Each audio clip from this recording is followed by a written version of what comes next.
गीता अमृतम में आप सभी का स्वागत है।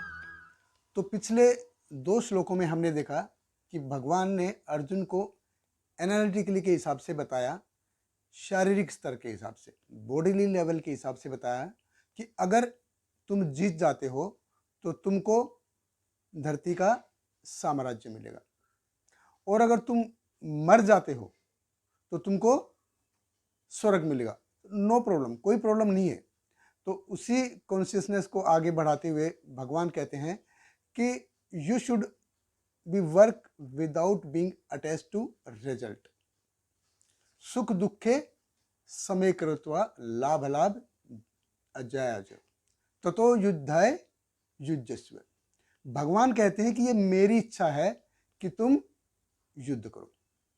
What ever I am telling you just obey, आप उसका सिर्फ पालन करो। और आज के श्लोक में भगवान एक नए एंगल से बता रहे हैं, एक नई डेफिनेशन दे रहे हैं। तो क्या कहते हैं भगवान? भगवत गीता अध्याय 2 श्लोक क्रमांक 39 भगवान कहते हैं, एषा ते अभिहिता सांख्ये बुद्धि योगे तुमाम शृणु बुद्ध्या युक्तो यया पार्थ कर्म बंधम प्रहास्यसि। यहाँ मैंने वैश्लेषिक अध्ययन यानी कि सांख्य द्वारा इस ज्ञान का वर्णन किया है। अब निष्काम भाव से कर्म करना बता रहा हूँ, उसे सुनो। हे प्रथापुत्र, तुम यदि ऐसे ज्ञान से कर्म करोगे तो तुम कर्मों के बंधन से अपने को मुक्त कर सकते हो। तो भगवान कहते हैं बुद्धि योगे, बुद्धि योगे त्वाम शृणु।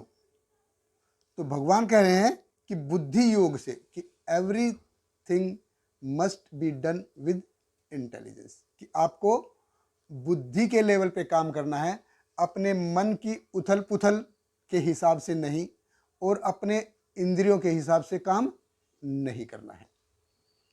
तो जब तक हम किसी चीज को सही और गलत के तराजू में नहीं तोलते, तो देखिए स्वार्थ, जैसे स्वार्थ की क्या परिभाषा है, what is the definition of स्वार्थ, ये सबके लिए अलग अलग है।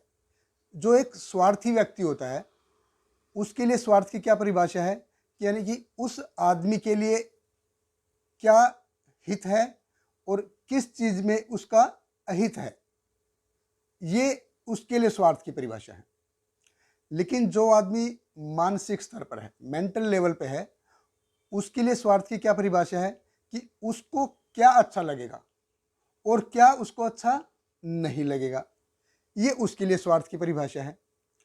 लेकिन जो आदमी बुद्धि योग पे स्थिर है, यानी कि ऑन द इंटेलिजेंस लेवल के हिसाब पे है, उसके लिए शास्त्रों के हिसाब से क्या सही है और क्या गलत है, उसके हिसाब से काम करना, ये बुद्धि योग है। तो भगवान कृष्ण कहते हैं बुद्धि योग तुम सुनो, कि एक व्यक्ति को बिना कर्म फल की इच्छा के काम करना चाहिए। और पिछले 2 श्लोकों में भगवान हमें यही बता रहे हैं, सुख दुखे समय कृत्वा लाभ अलाभ जय जय, कि आपको सुख और दुख, लाभ अलाभ की इसकी चिंता नहीं करनी है, आप जस्ट अपना काम करो। और अध्याय 10 के में भी भगवान ने बुद्धि योग के बारे में बहुत ही सुंदर तरीके से बताया है कि अगर आदमी बुद्धि के लेवल पे स्थिर है, अगर आदमी बुद्धि योग के लेवल पे स्थिर है, तभी हम मन को जीत सकते हैं, अदरवाइज हम मन को नहीं जीत सकते। अध्याय 6 में ही भगवान बताएंगे कि जिस आदमी ने, जिस व्यक्ति ने मन को जीत लिया है, वो ऑलरेडी परमात्मा के स्तर पे पहुंच गया है।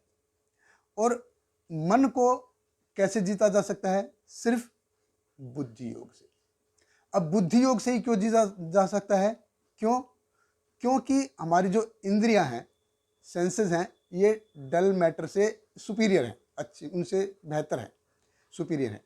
और हमारा जो मन है वो हमारी इंद्रियों से सुपीरियर है, और हमारी जो बुद्धि है ये मन से सुपीरियर है। तो इसीलिए मन को अगर जीतना है तो सिर्फ बुद्धि के लेवल से जीता सकते। और बुद्धि का काम क्या है? बुद्धि के सिर्फ दो काम है, एक है डिस्क्रिमिनेशन और एक है डिटर्मिनेशन। डिस्क्रिमिनेशन मतलब सही और गलत का चुनाव करना शास्त्रों के हिसाब से, अपने मन के हिसाब से नहीं। शास्त्र क्या कहते हैं उसके हिसाब से सही और गलत करना। और दूसरा है डिटर्मिनेशन, कि जो इंस्ट्रक्शन दी हैं शास्त्रों में उनको हमको फॉलो करना है। दिस इज कृष्णा कॉन्शियसनेस, यही कृष्ण भावना अमृत है, कि जो भी डिवोशनल सर्विस के लिए अच्छा है उसको हमको करना है, और जो डिवोशनल सर्विस के लिए अच्छा नहीं है उसको हमको रिजेक्ट करना है, नॉट टू बी डन। अनुकूलस्य संकल्प प्रतिकूलस्य वर्जनम। ये जो शरणागति के हैं ये दो मेन प्रिंसिपल हैं, दो मुख्य सिद्धांत हैं।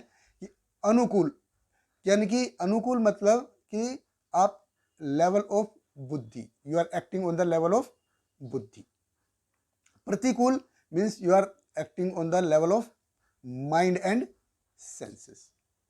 तो भगवान कृष्ण अर्जुन को कहते हैं कि हे अर्जुन, तुमको प्रतिकूल माइंड एंड सेंसेस के हिसाब से काम नहीं करना है, जो just rise above on the level of बुद्धि, कि बुद्धि योग से तुम काम करो। अगर तुम काम करना चाह रहे हो मेंटल लेवल पे, यानी कि माइंड और सेंसेस के हिसाब से, कि ये मर जाएंगे, वो मर जाएंगे, इनका पाप लगेगा, ये हो जाएगा, वो हो जाएगा, आपको इस लेवल से ऊपर उठना है, बुद्धि योग पे आना है।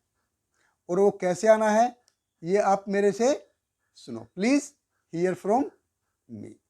तो हमारे साथ बने रहिए। बहुत बहुत धन्यवाद। हरे कृष्णा।